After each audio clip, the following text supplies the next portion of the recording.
Guys, good evening. Yan. So, dali tapos na ako sa aking task. Nakapagluto na ako ng paksino bangos. Ngayon naman ay si Mamita naman ang magluluto ng sinaing na isda. Iyon. Tuna, tulingan. Tulingan ng kanyang isasaing na isda. Yan, almost 2 kg to. Mura kasi yung, ngayon, yung isda. Oo, mura. 10 lang siya, 10 reals ang isang Kilo, no? O, 10 reals ang isang kilo. O, Ito, hindi ko na siya hahatiin. Pakita mo to dati. yan yung Yan, sakto lang siya. isang ulam yan, isang tao, ha? So, matagal-tagal na ulam yan. So ito, pipisain ko pa to sa asin. Itong pamana ni Nagyunor ng aking mahal na ina na recipe.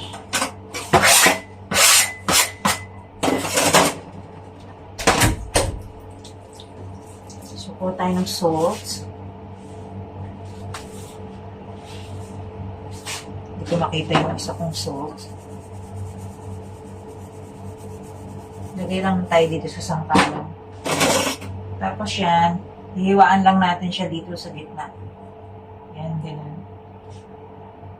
Isang haba. Tapos, pipisain natin. Yan.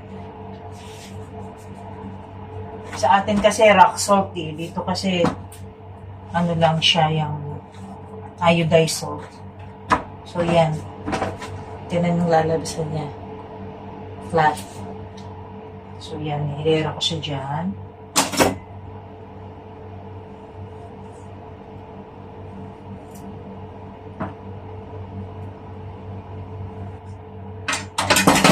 Ay, sorry.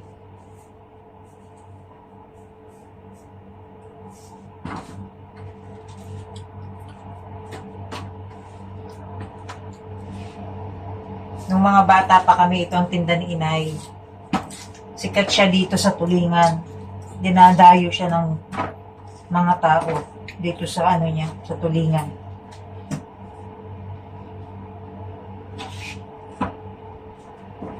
So, isa ito sa bumuhay sa amin.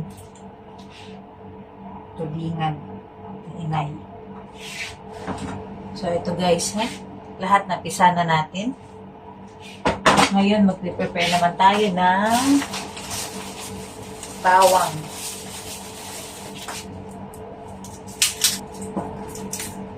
Ang lalaki ng ng bawang.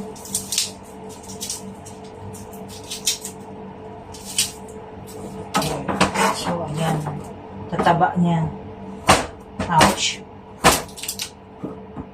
Hindi ko na nga.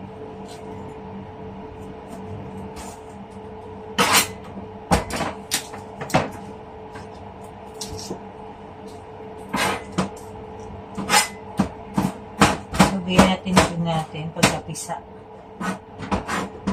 Masarap to, may taba ng baboy. Kaya lang, alam nyo na, wala tayo sa Pinas. Ayan. So, budbud lang natin siya dito. Ayan.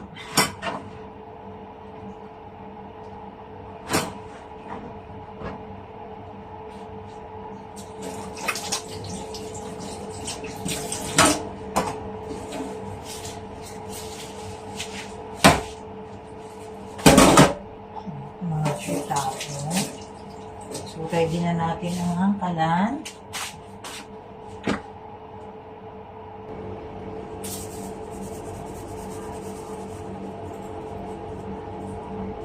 So, yan, asin lang nilalagay natin at saka water.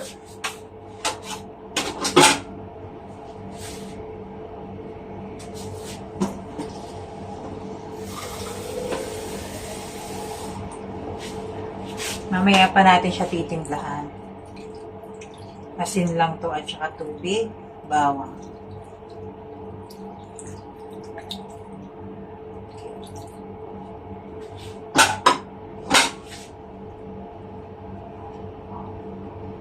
So, yan guys. Lagay na natin siya dito.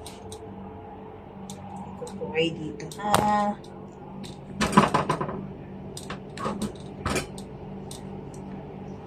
siya.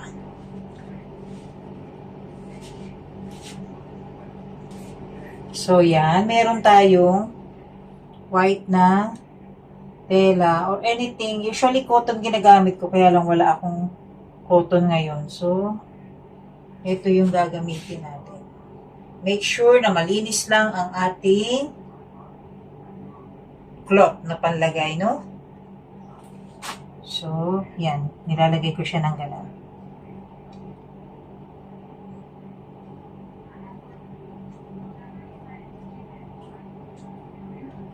Pwede naman tong wala, guys, ha? Pero, ako kasi, nasanay na ako ng naglalagay ng ganito. Para yung dumi niya nasasala nitong cloth. So, yan. On na natin ang gas. Ating apoy. Okay na siya. So, papakuluan lang natin siya na may ganan.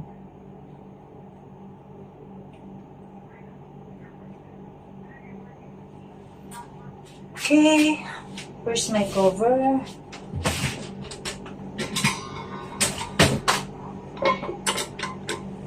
Yan, guys. So, wait lang natin siya mag-boil at malinis yung mga dugo-dugo ng isda para clear yung sabaw natin.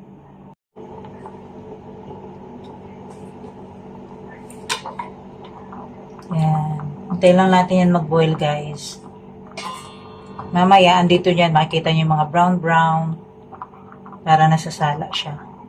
Ganon din si inay magluto noong mga bata pa kami. Meron kasi kaming tindahan ng ulam noon. Si inay. So, yan muna, guys. Let's wait and see. A few inches later. Yan, guys, oh. Kita nyo. Ay, mainit. Ayan, guys, oh. Kita nyo, nagbo-brown-brown na yan. So, ikot ko lang to kasi mas mainit yung mas malakas yung kulo doon sa kabilang side. Ayan. Tuloy lang natin siya. Ayan, we're back. Let's check yung ating pinapakulo. Yan. Ikita nyo yan, oh. Tsaka yan. Yung iba niya nasa loob, kaya hindi masyadong kita. Ayan, oh. Yan, inaalis ko talaga. Yung ganun, para malinis yung ano ng isda natin. Sabaw. Hindi siya yung malabo. So, yan. Later on. Pagka ano, hinahawan pa to, nililinis ko pa siya, tapos nilalagay ko pa ulit siya. Pero ngayon naman, hindi naman siya ganun kadugo. Kaya, buong ganito, isang gamit na lang natin siya. So, yan. Tanggalin na natin. Tanggalin ko na to. Kailangan ko yung takip kasi mainit siya. Yan. Kung makikita nyo yan. Yan. Dumikit na yung mga ano niya. Diba? Kita nyo yung sabaw niya. Malinaw. Clear siya. Clear ang ating sabaw. Pero ito, pwede namang wala. Nakasanayan ko na lang tong pinagawa ni inay nung mabubuhay pa siya. So, malaki pa ang mother, ang miss yung mother. So, yan. Diba? Oh, kita nyo yung oh my God! Kita nyo yan. Wow! Ay, tumulo siya.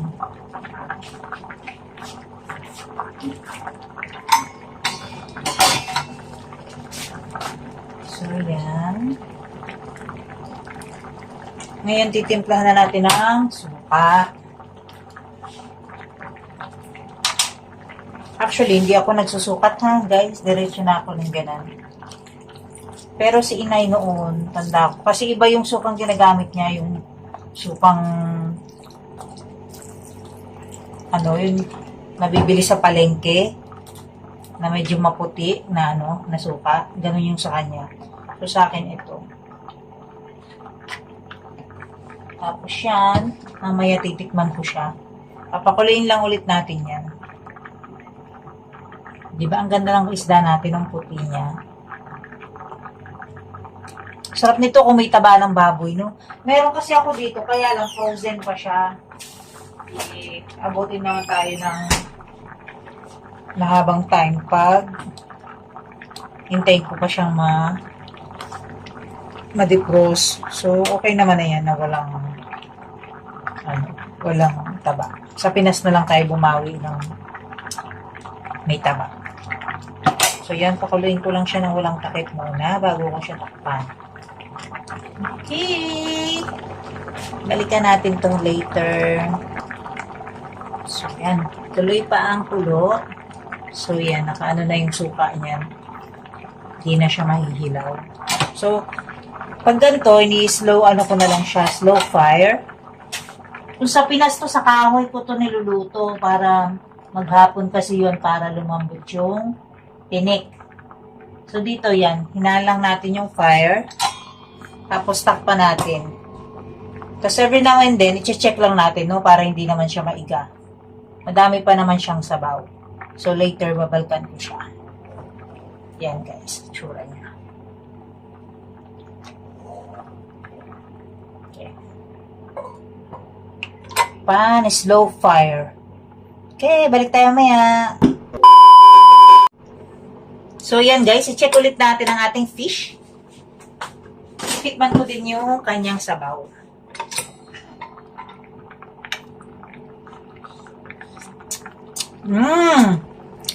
Ang sarap. Mangasim-ngasim. Sarap ng may asin. So, yan guys. Takpan ulit natin. Hanggang mamaya pa yan. Slow fire lang ulit. Paulit-ulit. Ang pagbabalik. Ayan guys. See? Yan. Malambot na yan. Kanina pa siyang pinakuluan. Pero later pa, paigaiga pa tayo ng konti, no? Pero yan na yung natin. Natikman ko na rin siya. Yung syrup niya.